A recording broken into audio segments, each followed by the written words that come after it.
Hey guys, today we're going to do a short video on tsunamis. You watched the tsunami video with NOVA about the giant tsunami in Japan that went with the earthquake there.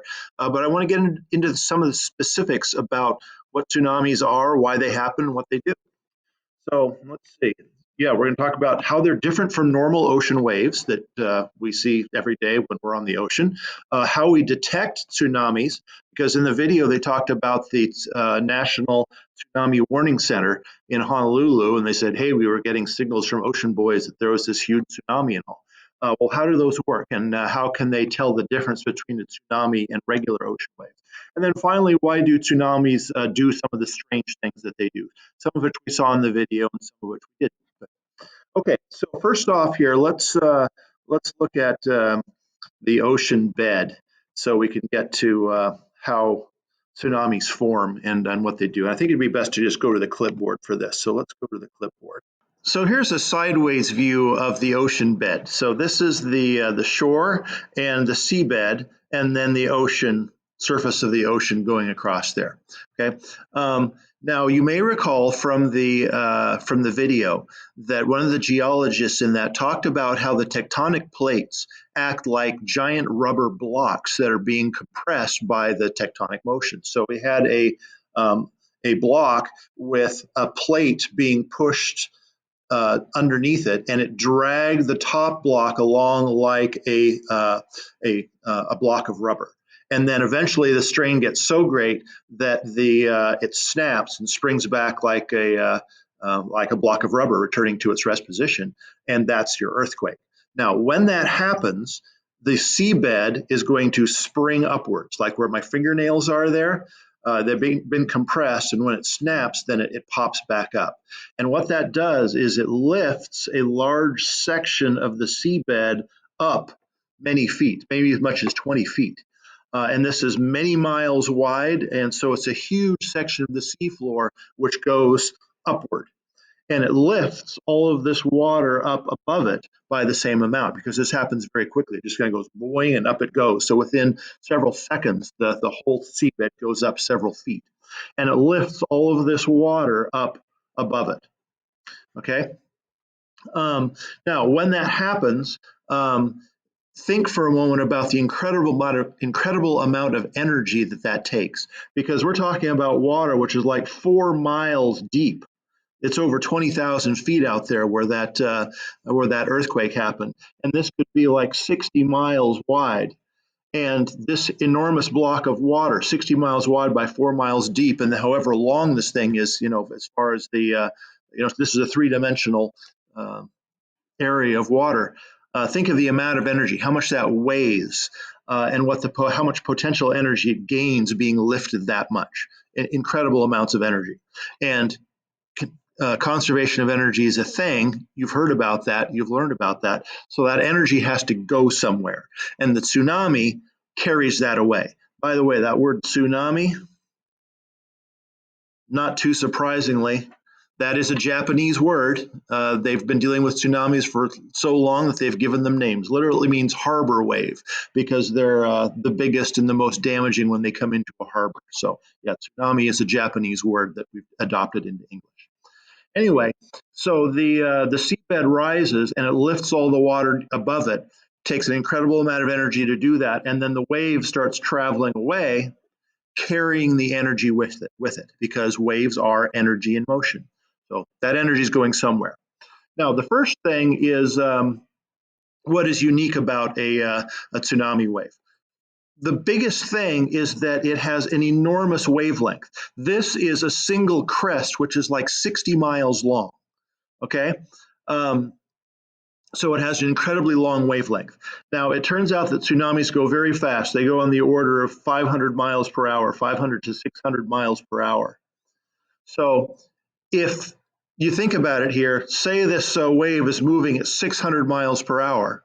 If it's 60 miles long, it's going to take 1/10 of an hour to pass a given point. So if you were on a boat out here, out on the ocean, this wave would come by. It would take 1/10 of an hour, 6 minutes at least, for it to pass your position. Now, the depth of the water was 4 miles, but the seabed only rose like 10 feet, 20 feet maybe at the most. So this pile of water, the amplitude of the wave, the height of the wave here is only like 10 feet or less. In the video, it said that once these waves get out in the open ocean and start spreading out a little bit, they could be 3 feet high. So you have a wave passing a ship that only makes the ship rise 3 feet, and it takes 6 minutes for it to go by. So on the ship, you wouldn't even notice it.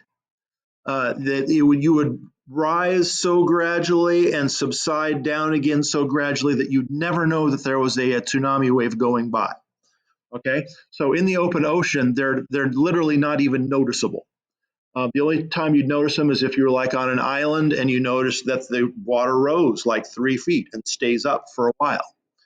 That's what happened in Hawaii, and you saw the video of the water sloshing ashore in Hawaii, and it wasn't that big a deal. People knew it was coming, and they got out of the way, and nobody was killed in that. Okay, that's going out to the open sea. Now, what about the part of the wave that goes toward the land? Now, the deal is, the wave goes faster the deeper the water is. And it has to do with the pressure, the water pressure at the bottom of the wave. And if the water is 4 miles deep, there's a lot of pressure down there, and the water kind of squirts out the bottom and propagates very quickly.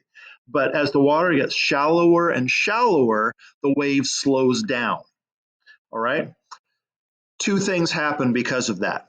First, as the water gets shallower, the front half of the wave is going slower and slower, but the back part of the wave, which is also going this way, is still going fast because it's in deeper water. So what happens is the back of the wave starts to catch up to the front of the wave. That's the first thing. So the wavelength gets shorter. Also, the water is shallower, which means that there is less water to carry all of the energy that was released in that earthquake. So before you had this much water holding all that energy, now this much water has to hold all that energy. It's the same amount of energy in less water. And the way it manifests itself is the amplitude gets higher. The water starts to pile up. And that's why you can have a wave that's only 3 feet high in the open ocean that becomes 10, 20, 30 feet high when it's coming close to the shore, because the water just piles up and piles up and piles up. Okay. Now, when the wave actually does get to the shore, you have this huge pile of water. It still takes at least 6 minutes for the wave to pass a given point. The period of the wave does not change. The wavelength change and the speed of the wave changes, but the period of the wave does not. And that means that this huge pile of water is still going to take 6+ minutes to come ashore. It's like there's a 30-foot wall of water that stays 30 feet high, and it pours inland for sometimes miles, as you saw in the video. Okay, so the reason that the water keeps coming in for such a long period of time is because the wavelength is so long, which means that the period is very, very long. The water goes up and it stays up. Okay, now another strange thing that the tsunamis do is, we're going to go back to that rubber block idea. It's compressing the plate like a rubber block, and we said when the earthquake happens, it springs up and my fingers rise. Well, my knuckles, they drop. When that block of rubber gets compressed, it kind of piles up like this. The front edge gets dragged down, but the back end kind of piles up because the whole block is getting compressed. So when you have the earthquake and this part, the fingers spring up and make a tsunami, well, the knuckles, they drop down.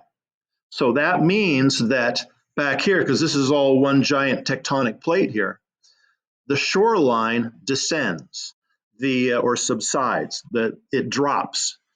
Because this part of the block springs upward and this part of the block springs downward. Now, it's also springing downward in here someplace, which means that instead of having a pile of water, you have a trough of water that is produced as part of this tsunami. Okay? You have a crest and you have a trough. And since this whole wave is traveling to the shore, the trough gets to the shore first. It gets there before the crest does. So this is very common in tsunamis. The first warning they'll have after the earthquake, the first warning that a tsunami is coming is that the water will rush away from the shore. The water will draw away from the beach. And you'll have big mud flats and sand flats where before there was only water. The tide would never get low enough to show this, and yet the water sweeps away. And you can go out there and pick up fish that are flopping around on the ground. It's very strange, and people are often killed because they want to run out and see what's on the seabed. If you ever see that, run for the hills as fast as you can. Grab your loved ones and go for high ground, because the crest is going to be there in about 6 minutes. Okay, so the trough gets to the beach first, and since it has such a long wavelength, and it has the same magnification effect, the trough gets deeper, which means that the water just kind of runs away into that trough, that void. So the water drops, and then it all comes in one rush in a big crest, which stays high for very long. Okay, now in Japan, they had another problem with this, because when the shore subsided by a meter or two, that made their seawalls lower. So the seawalls were actually high enough to handle the tsunami that came, except they forgot to remember that there was going to be subsidence, and so the water was high enough to go over the top of the wall. So it did not help as much as they would have otherwise. Okay, now what about detection? We've talked about where tsunamis come from, why they go so fast, why they get so big, why the water draws away first. But how about detecting the tsunamis out in the open ocean? Because I said, as if you're a ship just floating on the surface here, you'd never notice a tsunami was coming by. You'd go up and down maybe 3 feet over the span of 10 minutes, perhaps. A few minutes going up, a few minutes coming back down again. So you'd never even notice, because on top of the tsunami wave, you have the normal ocean waves. Okay, so here's the surface of the ocean, and there's normal waves that go across the surface of the ocean. And if you have a ship out here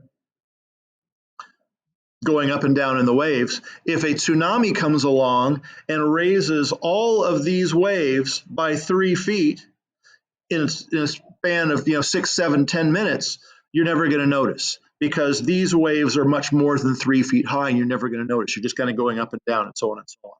But what about a detector down here on the seabed? What if we put a pressure detector on the seafloor? Okay, 20,000 feet down, or 10,000 feet under the surface. Would a pressure detector be able to detect a tsunami? And the answer is yes, it can. It can detect the change in temperature, the change in pressure. Now, why would this work? Okay, imagine we have regular waves up here. I'm going to make another. This is the regular sea surface. Just let's forget this for a moment. Okay, now if regular ocean waves come by, well, you have crests and troughs, and they raise the level of the ocean above and below that normal flat water line, right? However much water is above the normal water level, that's also how much is missing from below. So the total amount of water never changes. And yeah, the pressure is a little bit higher underneath this crest, but it's a little bit lower underneath this trough.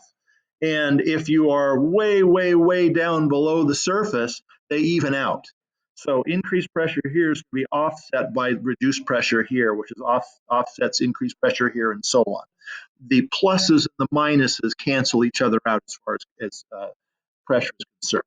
But if you have a tsunami come by and all the water goes up by 3 feet, that's not canceled out by anything. So the detector can detect the pressure change from 3 extra feet of water, because that's not canceled out by anything. Likewise, if it happens to be a trough that is coming by, because you have like a 3-foot deep trough as part of it, well, that's going to lower the pressure. Suddenly the water has gotten shallower than it should, like from tides. Okay, and they include the information in this about when the tide's supposed to be high and supposed to be low. It can tell what normal tides are. But if it sees a 3-foot change in the space of 6 or 10 minutes or something like that, it can detect it. And then it will send a signal to Hawaii, and the alarms go off and they say there's a tsunami going across the ocean. Okay, so let's go back to this here. What did we see? We saw differences from normal ocean waves and how we detect them, how we detect tsunamis. That was the end, and then also why tsunamis do such strange things. Now, one thing I did not touch on is the idea of how wave interference comes into this, because tsunamis, they start in different places out in the ocean. If you have an earthquake and one section of the seabed goes up and then it goes up in another place as well. So the waves spread out in kind of a chaotic manner.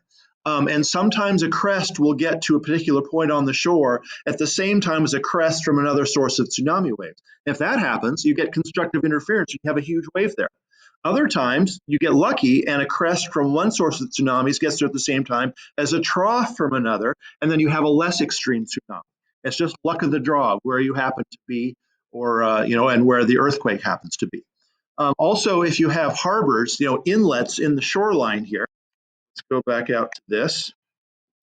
If you have a coastline here with a harbor, little sheltered area, here's your harbor where you keep all the ships. Well, if the tsunami wave comes into the harbor, its energy is going to get focused. It's going to get funneled down and concentrated where all the people live.